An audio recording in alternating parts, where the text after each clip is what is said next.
So one of the most frustrating things about covering criminal justice related issues on this channel, and specifically covering other media outlets trying to highlight cases, is the fact that we're almost always dealing with omission in terms of certain cases. And today's case is a perfect example of this. Now, I'm going to tell you up front that this is the story of a 15-year-old kid who was leaving an In-N-Out in and around midnight, who was sucker punched with brass knuckles and ended up losing his teeth shortly after removing his braces, and thus being very happy specifically about his teeth. It's absolutely tragic. However, what's important for you guys to know is that this is yet another iteration of the knockout game, and the news segment that we're going to cover is not going to tell you that. It's also going to tell you that these perpetrators are out on the loose, and yet we're not going to get a description of the suspects, just the parents saying, hey, if you have any information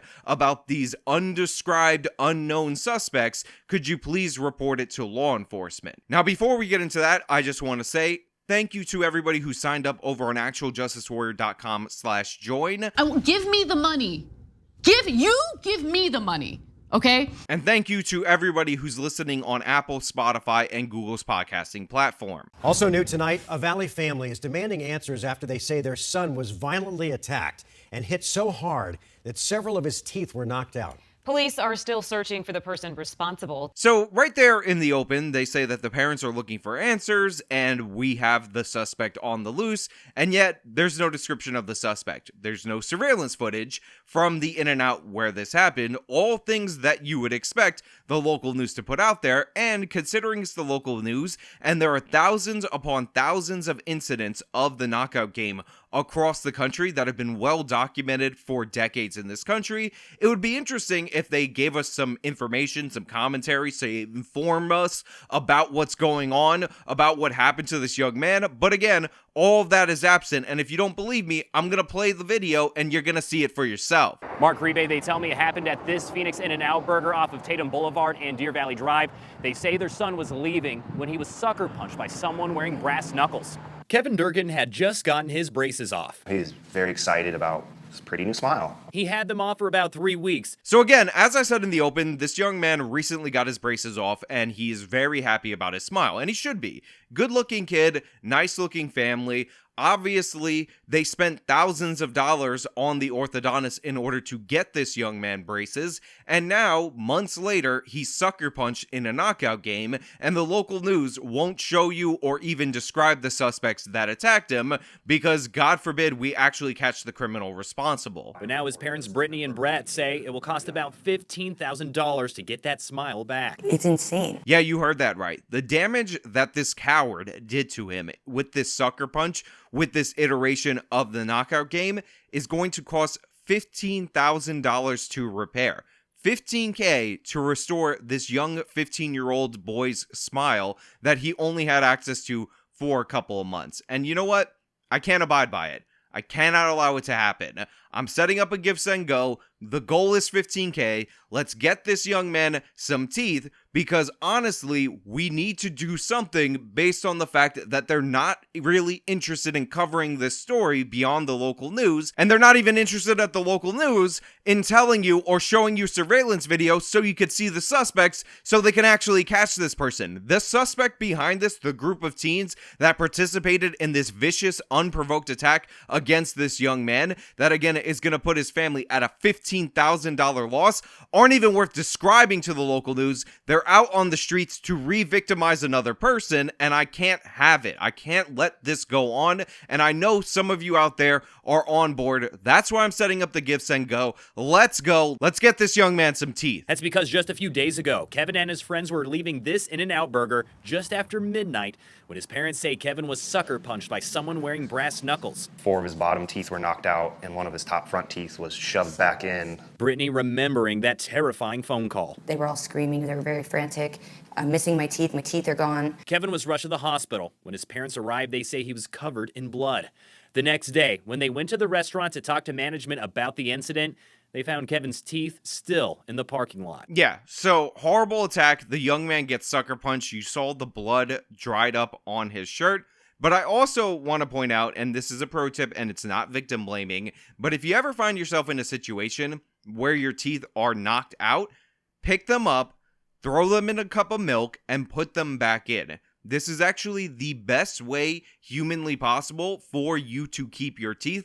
Do not leave them in the parking lot, although I just want to point out that this was a group attack, as you're going to hear in a little bit. So obviously in that hectic situation, it's better to get out of there. But again, if you want to keep your teeth, definitely just put them back in, especially if they're not cracked or broken or whatever. Whatever ones are fully in, just shove them. Trust me, it will definitely work. Any dentist will tell you to do so. I'm not a medical professional, but this is what you do. I have a whole tooth of his that I picked up in the parking lot. A whole tooth. Kevin says they were leaving the fast food place when they saw another group of teenagers hitting one of Kevin's friend's cars. When that friend confronted the group, he says they attacked him. Did suffer some head injuries, did get a minor concussion. Then when the skirmish was over and Kevin and his friends were heading back to their car, that's when his parents say their son was hit out of nowhere. So yeah, they go in and out in order to get a burger or whatever. They come out and they see a bunch of youths, undescribed youths, beyond the fact that they're another group of teens, just attacking the random car. So they go to confront them. That person ends up with a concussion because, of course, this is a game. It's called the knockout game, and you're trying to provoke and then attack and or sucker punch. And then at certain point, they decide to leave, go to their own vehicle, and Kevin is sucker punched by a guy with brass knuckles. Absolutely cowardly to start a fight before somebody even knows they're engaged in a fight. Even more cowardly to use a weapon in order to do so. That's probably what he's struggling with the most, is the why. Just why and who. Now look, I can understand when a random act of violence is perpetrated against you, you try to make sense of it, you try to rationalize it, and you try to figure out the motivation. And in reality, motives are just things that you don't often need to concern yourself with. It just happened to be what it sounds like to me, a wrong place, wrong time, and you came across a group of teens that were looking to do some damage. As I said, time and time again, the point of the knockout game is the fact that it's a game. This is why oftentimes whenever we hear these stories, there is laughing attached to this. It's not just the attack, it's about the enjoyment, and it appears this is what happened right then and there. It's unfortunate, it's sad. Obviously, if there's additional information that would show that there was some kind of actual cause or whatever, I will revise this in the future. But what this sounds like is the knockout game. Why? Just why and who. Both parents reported this to Phoenix police. Officers tell 12 News they are looking into it.